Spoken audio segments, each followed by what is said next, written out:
Over 2,000 years ago, the world was a collection of isolated islands of civilization, separated by the unforgiving expanse of the Gobi Desert and the towering, snow-capped peaks of the Pamir Mountains. At the heart of the East, the Han Dynasty under the ambitious rule of Emperor Wu faced a constant, existential threat from the Xiongnu nomads to the north. Driven by a strategic need to find allies, specifically the elusive Yuezhi people, the emperor made a decision that would unintentionally alter the course of human history. He commissioned an officer named Zhang Qian to venture into the western regions, a territory shrouded in myth and terror. Zhang Qian's expedition was not a mere journey. It was an epic of endurance that spanned 13 years. Shortly after departing the safety of the Han borders, Zhang and his caravan of 100 men were captured by the Xiongnu. For a decade, he lived as a captive, yet he remained an envoy at heart, clinging to his imperial tally as a symbol of his mission and his identity. When he finally escaped, he did not flee back to the comfort of China. Instead, he pushed further west, crossing the treacherous roof of the world, to reach the Fergana Valley. There, he encountered cultures completely unknown to the Han court, civilizations that lived in walled cities, drank wine made from grapes, and bred the legendary, heavenly horses that were said to sweat blood and possess supernatural stamina. Though Zhang Qian failed to secure a formal military alliance, the wealth of information he brought back in 126 BCE was more valuable than any army.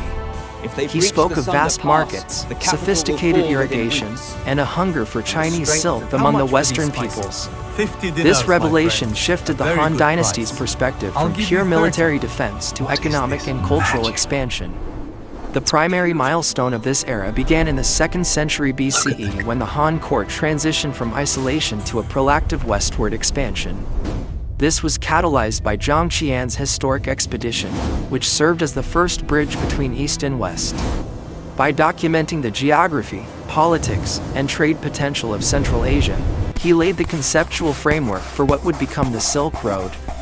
In the immediate aftermath of his return, the first primitive trade routes began to take shape. These were initially disjointed paths used by daring merchants and military outposts, but they soon coalesced into a massive, interconnected network. This early formation of trade routes marked the dawn of global commerce, as silk began to flow west and new crops, religions, and technologies began their long journey back to the heart of the Middle Kingdom. As the trails blazed by Zhang Qian solidified into established paths, a monumental tide of commerce began to surge across the heart of Eurasia. This was the era of the Great Caravans, massive processions featuring hundreds of camels strung together like pearls on a string, their bells chiming against the silence of the shifting dunes. These nomadic fleets carried the lifeblood of ancient economies, pungent spices from the east, glimmering gold and silver, rare gemstones, and intricate glassware.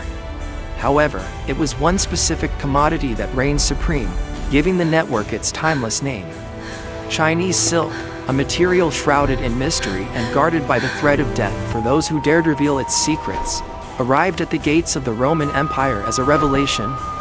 To the Roman elite, silk was far more than a textile. It was woven wind, a shimmering, translucent status symbol that signaled absolute power and divine wealth. The demand grew so insatiable that the Roman Senate famously attempted to ban the fabric, fearing it was causing a moral decay and a catastrophic drain on the empire's gold reserves.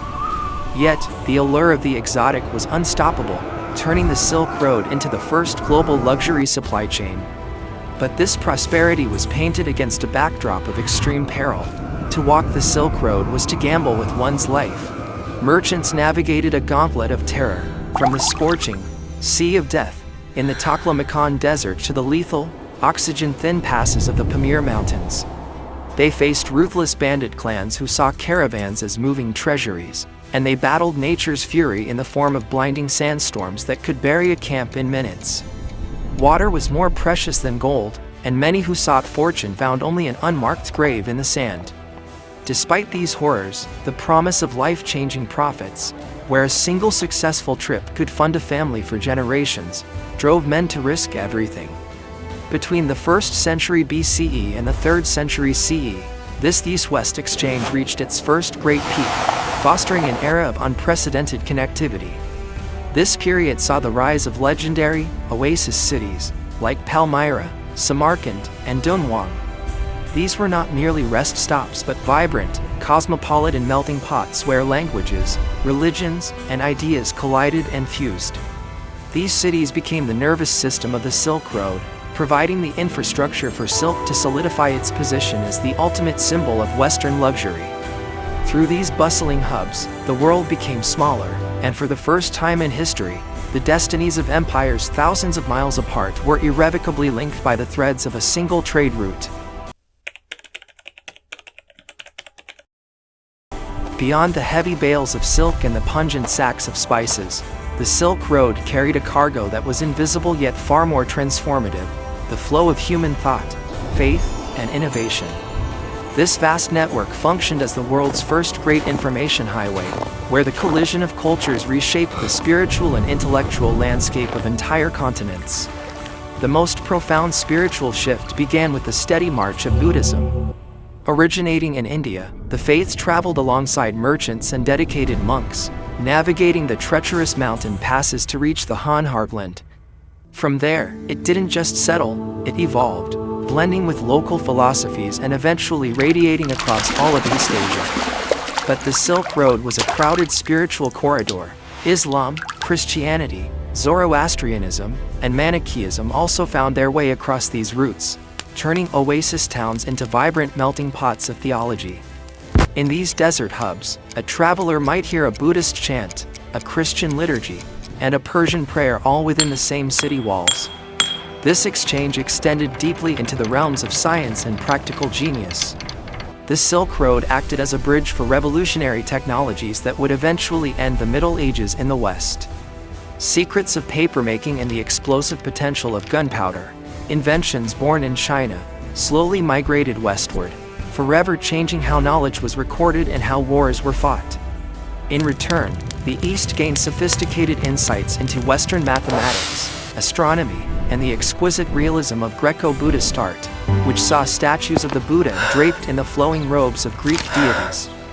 The era defined by these exchanges saw the rise of magnificent centers of culture and scholarship, such as Samarkand and Dunhuang. These weren't just markets, they were the world's first global cities, where scholars from different corners of the earth gathered to translate manuscripts and debate philosophy. This period represents the first true instance of globalization in human history. It was a time when the East and West were no longer two separate worlds, but a single, interconnected system where a discovery in a Chinese laboratory or a sermon in an Indian forest could eventually change the course of life in a Roman villa or a Persian palace. After centuries of unparalleled splendor, the vibrant pulse of the Silk Road began to falter, signaling the end of an era. The decline was not a sudden collapse, but a gradual fading brought about by a perfect storm of political upheaval and technological evolution. For a brief period in the 13th and 14th centuries, the Mongol Empire had achieved the Pax Mongolica, a rare window of absolute security that allowed trade to flourish one last time under the watchful eyes of the Khans. It was during this final golden hour that travelers like Marco Polo brought tales of Eastern wonders back to Europe, sparking an obsession that would ironically lead to the land route's ultimate demise. As the Mongol Empire fractured and regional wars broke out, the overland journey once again became a gauntlet of danger and heavy taxation. However, the true death knell for the Silk Road came not from the sword, but from the sail. During the 15th century age of discovery, European powers, driven by an insatiable hunger for spices and silk, began looking toward the oceans. Navigators like Vasco da Gama discovered direct maritime routes to Asia, bypassing the treacherous deserts and the middleman markups of the Middle East. These sea routes were a logistical revolution. Ships could carry 10 times the cargo of a camel caravan at a fraction of the cost and time, without the constant threat of sandstorms or mountain bandits. As the sails of galleons filled the horizons, the ancient land routes began to wither. One by one, the merchants abandoned the dusty trails. The once teeming oasis cities, the cosmopolitan jewels of the desert like Merv and Palmyra, slowly succumbed to the encroaching sands. The grand libraries grew silent, and the vibrant markets where dozens of languages once mingled were reclaimed by the silence of the wilderness. By the time the sea trade reached its zenith, the Silk Road had faded into a ghost of history. Its legendary paths buried under the dunes of time, leaving behind only the ruins of a world that had once been the very center of the human experience. Although the rhythmic chiming of camel bells has long since faded into the silence of history, the Silk Road never truly died. It merely went dormant, waiting for a new era to breathe life into its ancient dust.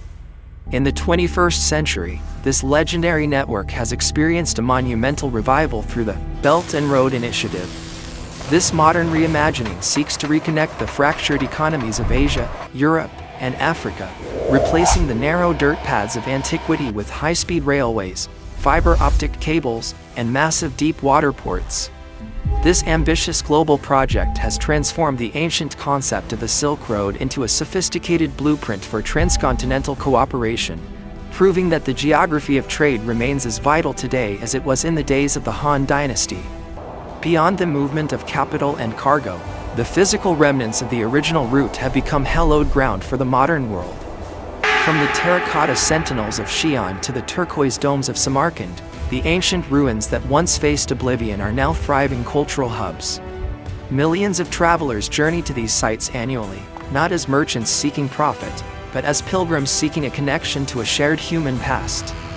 These desert outposts, once forgotten by the tides of maritime trade, have reclaimed their status as vibrant meeting points, bridging the gap between the ancient world and the digital age. Ultimately, the enduring legacy of the Silk Road is not measured in the tons of silk transported or the amount of gold exchanged, but in the profound spirit of connectivity it pioneered. It stands as a timeless testament to the fact that isolation breeds stagnation, while exchange fuels progress. The Silk Road remains the ultimate symbol of globalization, a reminder that when humanity chooses to lower its walls, share its innovations, and embrace the other, the resulting explosion of creativity and prosperity can change the face of the earth. It teaches us that our greatest advancements do not come from conflict, but from the simple, courageous act of walking toward the horizon to meet one another. From the first weary footsteps pressed into the scorching desert sands to the sprawling, high-speed global trade networks of the modern era, the Silk Road has transcended its physical existence. It began as a desperate mission for survival and alliance, but it evolved into something far grander than a mere collection of geographic trails. It is a living testament to human curiosity and the undeniable urge to reach across the unknown.